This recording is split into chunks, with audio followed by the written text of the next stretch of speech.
Maingon to naman sa inyong tanan dinha. O hinautunta nga settled na kamo, kalingkod na mong mayo o mag sugod kita sa atong pagtudlo na naman sa pulong sa Ginoo. Magampo kita usa, nga kita kaalam sa Ginoo. Ginoo, salamat nga dunay kami kahigayunan nga maka tuon naman sa imong pulong. Bendisyon ni kaning among pagtuon karon ug unta ang matag usa Lord makasabot ug mahimong yano ug dunay mga prinsipyo nga madawat ang matag usa nga ma-apply nila Lord sa ilang mga kinabuhi.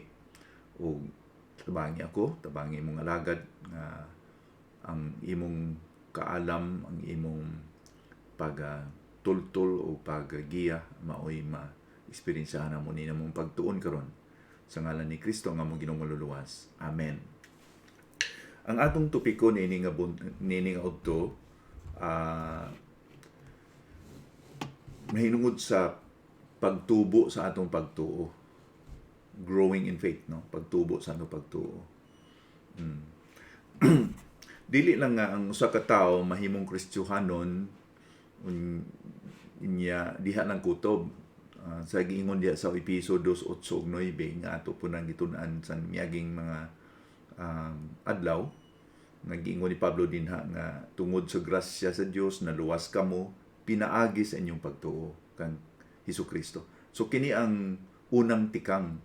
Ang unang tikang mao nang gatuo kita kay Kristo, nang hinulsol kita sa atong mga sala, gisaliga nato sa Ginoong Hesukristo, gidawat nato siya sa atong kasing-kasing tungod kay ang kaluwasan nato regalo, grasya. Ang grasya sa ako nang gi-explica sa una, mga butang nadawat nato nga di kita dapat makadawat, di ta ngayon makadawat. Pariha ng gitanyag ng kaluwasan ni Kristo sa cross, di unta kita angay pakamatyan niya, grasya na, ug awat tong duwaton na pinagis pagtuo, maangkon na to ng kaluwasan. Pero di lang kita dinha mo hunong nga nakaangkon kita sa kaluwasan. Kinahanglan nga magpadayon kita sa pagtubo sa atong pagtuo. Hangtod nga magbahamtong kita. Mo nang giingon ni Pablo sa ikaduhang Tesalonica 1:3 sa mga Kristohanon didto no sa Tesalonica, ingon siya, mga igsuon kang Kristo, nagapasalamat kami kanunay sa Dios tungod kaninyo. Ug angay gayud nga magpasalamat kami kanunay kaniya kay nagadugang ang inyong pagtuo kang Kristo ug ang inyong paghigugma sa usag-usa. So naang pag-emphasize diha nga nagadugang ang inyong pagtuo kang Kristo Jesus. So naluwas kita sa pagtuo pero kinahanglan magadugang kita sa atong pagtuo sa kay Ginoong Hesukristo. Ug unsa man gyud ning pagtuo, unsa man kadako ni kaimportansya sa atong kinabuhi. Unsa man gyud kalawom ang impluwensya sa pagtuo sa atong kinabuhi. Giingon ni Pablo diha sa Galacia 3:11 tungod kung unsa ang impluwensya o ang unsa ang impluwensya sa pagtuo sa kinabuhi sa mga Kristohanon. Basahon ko Galacia 3:11. Klaro nga wala gayoy tawo nga pakamatarungon sa Dios tungod sa iyang pagtuman sa kasuguan. Kay nagaingon ang kasulatan, ang tawo nga gipakamatarong sa Dios tungod sa iyang pagtuo magakinabuhi sa walay katapusan. Naapoy giingon ni Pablo sa Roma 1:17 nga the just shall live by faith. Ang matarong nagapadayon sa pagkinabuhi pinagi sa pagtuo. Ikaduhang Korinto 5:7 ningon po dinha nga ang tumuluo nagalakat sumala sa pagtuo dili sa iyang nakita. Faith we walk by faith and not by sight, no? Nagalakat kita, nagapadayon kita sa atong pagtuo, pinagi sa pagtuo dili sa atong nakita. Now, so ang pagtuo mao gyud na ang murag panginabuhi nato, pagkinabuhi nato gatuo kita kanunay, no? Gasali kita sa ako nang giningon ang pagkinabuhi nga may pagtuo normal na nagatuo kita nga atong pagkaon ginakaon limpyo o makahatag nato kabulusgan o di ta magkasakit tubig nga atong giinom, ang salig lang ta nga limpyo po o makatagbaw nato. Di ta daghang mangutana nga uy di manigikan unsa man ni ang gisudlan. We just believe, no? Musalig lang ta ang pagtuo nga panginabuhi normal na sa ato. Pero karon kay Kristiyano, kung kita Kristiyano, atong gipalawak ba, atong gidugangan ang pagkinabuhi nga pagtuo nga di lang kita nga mo desisyon o mohimo kita og mga unsay atong nahuna-hunaan sumala sa atong nakita. Sumala nga uy na-experience ko na, nakita ko ni, nabatian ko na, kundi gikan sa balaan kasulatan, no, nga gisulat nga kamatuoran. Okay? So faith is trusting God, sumala sa iyang pagpahayag sa iyang balaang kasulatan. Ato na nakita sa una nga ang pagtuon nga ang pagtuo, ang pagsalig nga adunay Dios ug siya mutuman o muhatag sa iyang mga saad sa ato, no, nga sa iyang pagpadayag sa kaugalingon atong gisaligan siya based sa iyang pagpadayag. So gipadayag niya ang iyang bugtong anak o ang balaang kasulatan. Okay? So ang Biblia, revelation sa Ginoo. Dili kita kabalo sa Ginoo kung di siya gapaila, di siya gapadayag.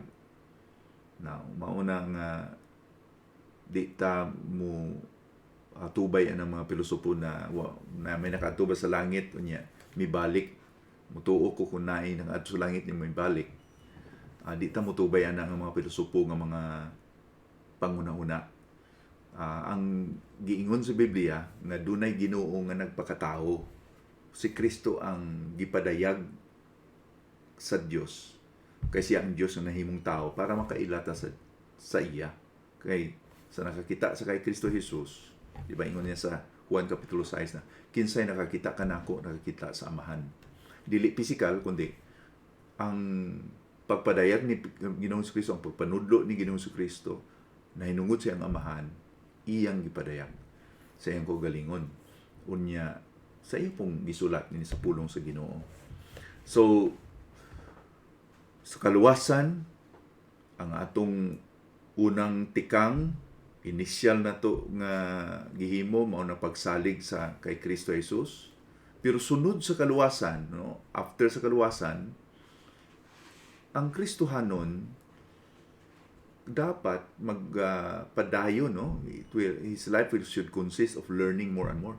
Buting nun nga magpadayon siya nga madugangan pa iyang kahibalo sa Dios, nahanungod sa Dios, ug maugmad pa gyud ang iyang pagsalig, kana bang madugangan pa iyang pagsalig base sa iyang nagpadayon nga kahibalo kung kinsa ang Dios ug unsa ang iyang mga gisaan sa pulong sa Ginoo.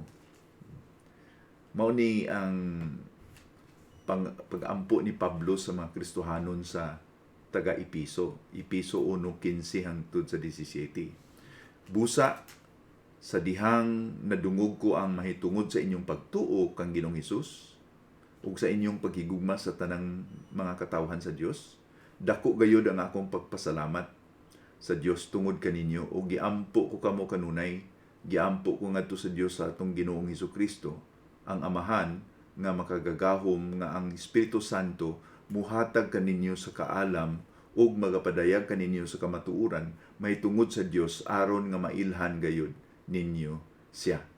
So mao nay pag-ampo ni Pablo sa mga Kristohanon sa Ephesus nga madugangan pa gyud yung kahibalo sa Ginoo, madugangan ang ilang paghigugma sa Ginoo. Base sa eksperyensya ni Pablo, siya ang atong halimbawa kung unsa ang iyang pagsalig sa Ginoo. Giunsa niya padayag nga nagtubo siya sa iyang pagsalig sa Ginoo. So atong halimbawa o pananglitan si Pablo, ingon niya sa ikaduhang Timoteo, samtang nagasulat siya sa kay Timoteo, no? kining libro sa Second Timothy, gi-address ni Pablo ang nagsulat ani para kay Timoteo. Si Timoteo aning panahona pastor sa Ephesus. So dasig ni Pablo si Timoteo bilang pastor sa Ephesus nga magpadayon sa pag-alagad sa Ginoo bisan sa mga kalisod. O sa pagsuwat ni Pablo dinhi sa Second Timoteo, naa siya sa prisuhan. Naa siya sa prisuhan pareha sa inyong kahimtangan sad, no, nga naa siya sa prisuhan. So nakatagamtam gyud siya pud og kalisdanan. Tungod kinapriso siya tungod kay gibutang-butangan siya sa mga kaaway nga nagrebelde siya sa Roman government. Why siya nagwali man lang si Pablo sa maayong balita, pero gibutang-butangan lang gyud siya hangtod nga nadangat siya sa prisuhan. Unya, dunay mga kalisod gyud nga naangko ni Pablo, no, tungod kay kamo nasayod naman, no, ka experience ninyo na kay naagyon kamo din nga sitwasyon. Unya, misulat siya sa ikaduhang Timoteo 1:12. Bisan sa mga pag-antos, ingon niya, mao kini ang hinungdan nga nagaantos ako karon, apan wala ko ikaulaw kining nahitabo kanako, tungod kay nailhan ko si Kristo nga akong ginasaligan, og nasiguro ko gayud nga makahimo siya sa pagbantay sa iyang gitugyan kanako hangtod sa adlaw nga siya mubalik. May duha ka rason dinhi nga wa gyud maulaw si Pablo, dili niya gikaulaw ang iyang pagtuo. Una, tungod kay nailhan niya si Kristo nga iyang ginsaligan. May una, di kaulaw si Kristo kay nailhan ko gyud si Kristo nga akong ginsaligan. Ay kaduha, nasiguro niya gayud nga makahimo siya sa pagbantay sa iyang gitugyan kaniya hangtod sa adlaw nga siya mobalik. May kasiguruhan si Pablo. Wa siya pagduduha. Busa, si Pablo wala gyud pagkaulaw sa iyang pagtuo. Kay kining iyang pagtuo nahipundar, nahipasad sa kamatuoran nga nakahibalo siya sa Dios. Tungod kay kini nga apostol si Pablo may lawom nga pagkasinati sa iyang nga Dios, ug siya gyud nahaylo, persuaded siya, nahaylo gyud siya nga ang Ginoo maoy mo bantay niya sa iyang kalag, sa iyang gitugyan sa Ginoo hangtod sa kuhaon siya sa Ginoo.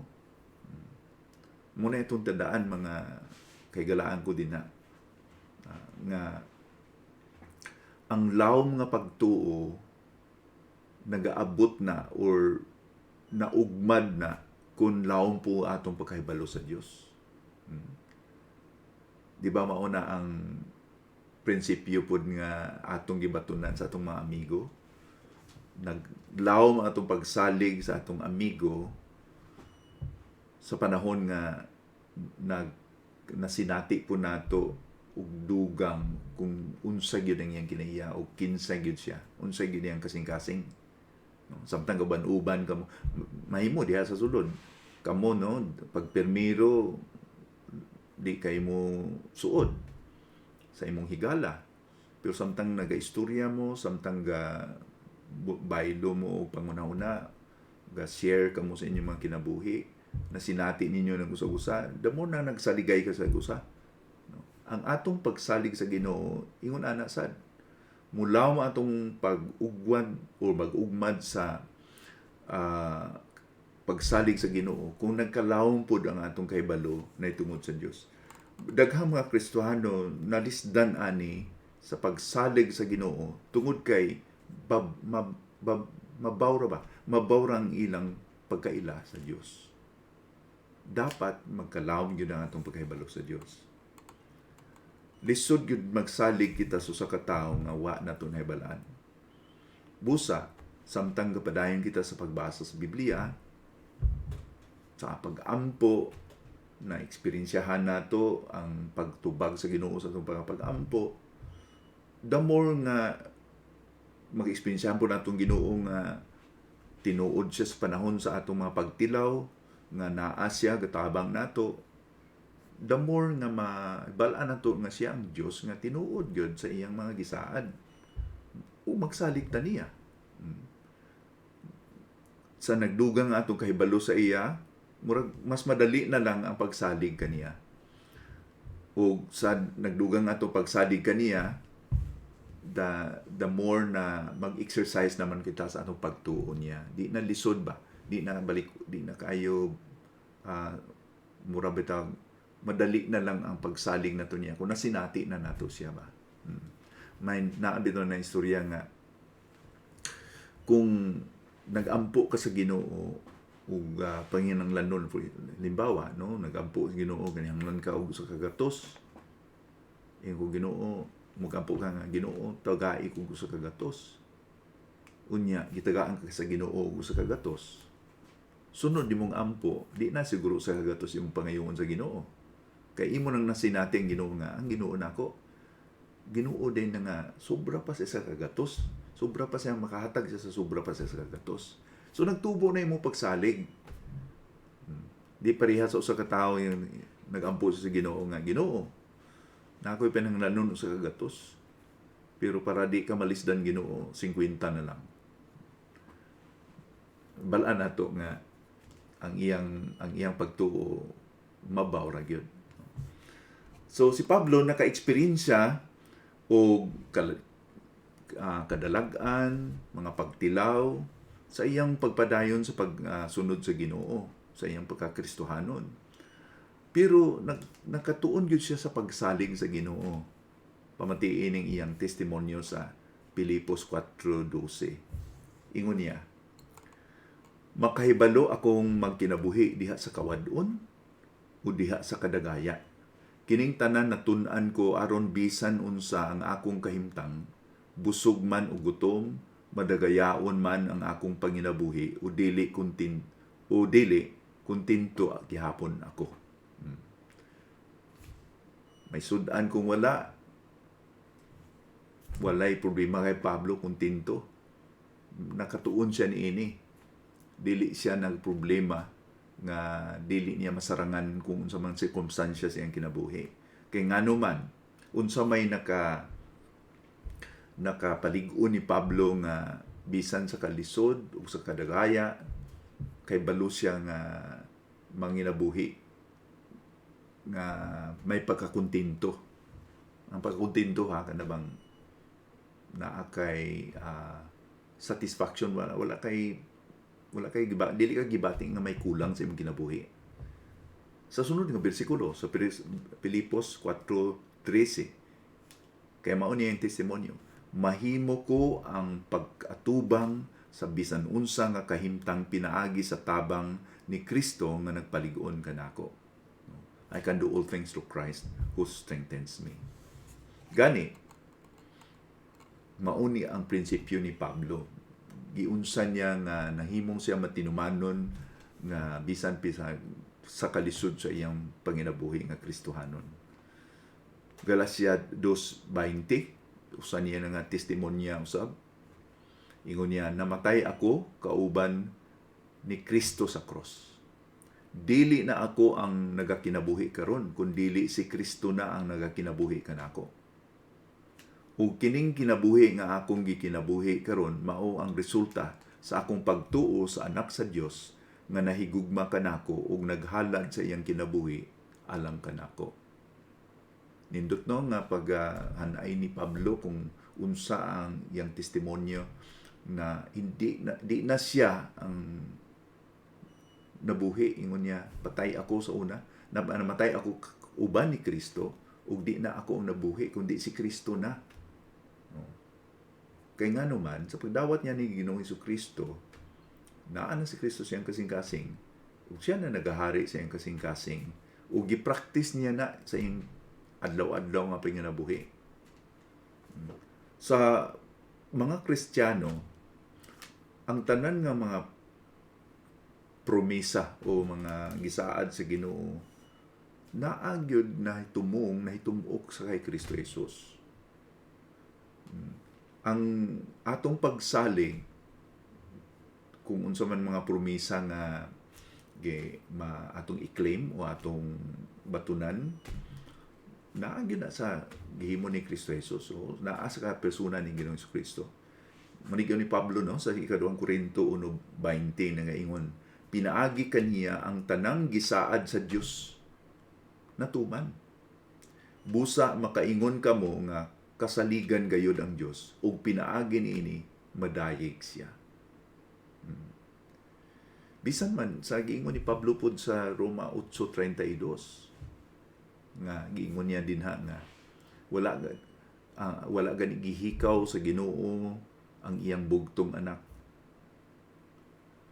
Wala naabay mga panginahanglanon nato nga dili mahatag nga mas dili pa kaayo bililhon kaysa iyang anak. Buting nun, sa argumento ba nga, kung gihatag sa Ginoong Amahan kanato ang iyang bugtong anak, wala gihikaw. Gihatag niya si Kristo kanato, di ba? Juan 3:16 ingon nga tungod sa pagigugma sa Dios, gihatag kanato si Kristo Jesus. Ang pagmununa nga mao ni, naabay mga butang nga atong gikinahanglan nga mas bililhon pa o mas bugat pa o mas mahal pa o kantidad sa kay Kristo Jesus nga di mahatag sa Ginoo. So ang tanan nga mga promisa, ang tanan nga mga gisaad sa Ginoo, na-focus gyud sa kay Kristo Jesus. Ingon pa sa ikaduhang Korinto 1:20, pinaagi kaniya kay Kristo Jesus ang tanang gisaad sa Dios natuman sa iya. So mao na yung makapalig-on nato nga mudangop o mangaliya, magampo, musalig sa atong Ginoo. Kung halimbawa panglitan magduha-duha kita sa paghigugma sa Ginoo kanato o sa iyang abilidad nga tabangan kita, dili na kita mo tan-aw og lain pa kundi mubalik kita sa gihimo ni Kristo Jesus sa cross, di ba? Giprobar sa Ginoo ang iyang walay kondisyon o walay katapusan nga paghigugma kanato sa paghatag ni Kristo Jesus aron mamatay para sa atong kasalanan. Ug mao nay pagpruba nga wa nay panginahanglanon nga dili gyud mahatag sa Ginoo kanato. Gipadayon ni Pablo ang ampo no sa mga Kristohanon sa apil ani sa Episo 1:19-20. Ingon niya, giampo ko usab nga masayran ninyo ang dili matupngan nga gahom sa Dios alang kanato nga nagatuo kaniya. Kini nga gahom mauusab ang gahom nga iyang gigamit sa pagbanhaw ug pagpalingkod kang Kristo diha sa iyang tuong dapit didto sa langit. So ang Ginoo nagahatag gyud og daghan kaayong mga rason nga kita mosalig kaniya. No, so sa atong pagtakop niini nga atong pagtuon niini nga udto atong pamalandungan. Kung nakadawat na kita kay Kristo nga Ginoo natong manluluwas.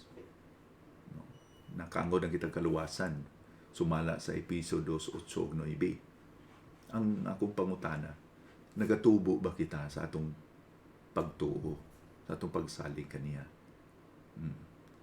Unsa may rason nga wala kita nagatubo sa atong pagsalig niya? Usa siguro sa mga rason, mga higala, mao nga nagkulang kita sa pagkahibalupod kung kinsa siya, kung unsa siya nga pagka-Dios atong kinabuhi. Ug ang rason ana nga nagkulang kita sa pagkahibalo tungod kay nagkulang po kita sa pagkamakugi sa pagtuon sa pulong sa Ginoo.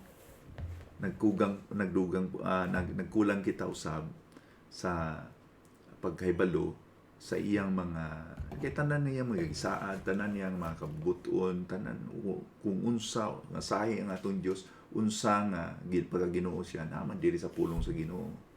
Mo nang akong encouragement sa inyo nga bisan kinsa ang magatudlo sa inyo, dili lang ako nga inyong napamatian dinha.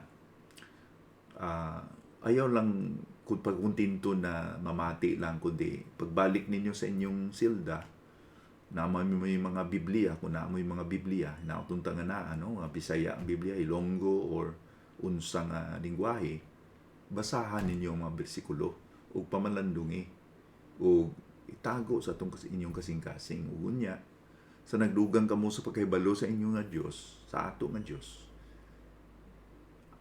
ako ning ikasigurado sa inyo, magdugang ang inyong pagtuo sa Ginoo, magdugang ang inyong pagsalig kaniya, o magtubo kanyo kamo sa inyong pagkakristohanon nga pagkinabuhi.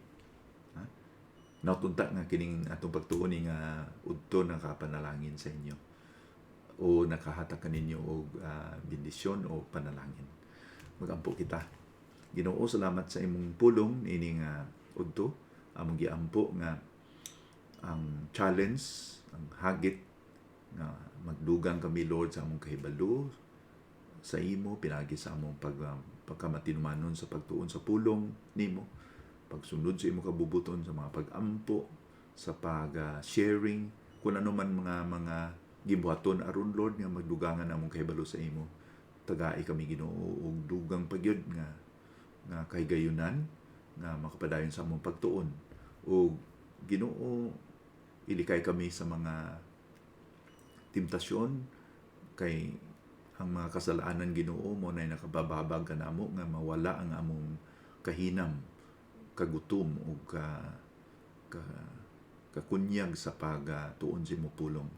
Salamat Ginoo kay ikaw ang Dios nga nagapakita sa imong pagkamatinumanon kanamo nga bisan sa among mga kapakyasan nagapadayon ka sa pagbendisyon kanamo o pagpanalangin kanamo. So akong panalangin, akong giampo Ginoo nga unta magpadayon ikaw sa bendisyon o pag-bless sa mga amigo, mga higala ko din sa Davao Ginoo. Ikaw Ginoo nakabalo sa ilang mga kahimtangan, sa ilang mga kasing-kasing. O panalangin niyo usab ang ilang mga pamilya nga itagbo po nimo, himun-an nimo Ginoo ang ilang mga pahinahanglanon. O kining tanan among giampo sa ngalan ni Kristo nga among Ginoong maluluwas. Amen.